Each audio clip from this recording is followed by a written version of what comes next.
نورالدین عبد الرحمن جامی رحمۃ اللہ علیہ فرماتے ہیں، امام عالی مقام امام حسن مجتبی رضی اللہ تعالیٰ عنہ سفر کے دوران ایک کھجور کے باغ سے گزرے جس کے تمام درخت خشک ہو چکے تھے، یعنی کہ سوکھ چکے تھے۔ حضرت عبداللہ ابن زبیر رضی اللہ تعالیٰ عنہ اس سفر میں ساتھ تھے۔ حضرت امام حسن مجتبی رضی اللہ تعالیٰ نے اس باغ میں قیام کیا۔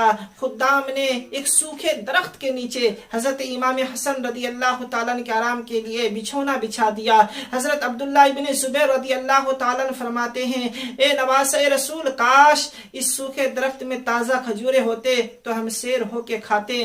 حضرت امام حسن مجتبی رضی اللہ تعالیٰ نے آہستہ آواز میں کوئی دعا پڑھی۔ چند لمحوں میں اس دعا کی برکت سے وہ سوکھا کھجور کا درخت سرسبز و شاداب ہو گیا، اس میں تازہ اور پکی کھجوریں آ گئی۔ حضرت امام حسن رضی اللہ تعالیٰ کی اس کرامت کو ایک اونٹ ہانکنے والا دیکھ رہا تھا۔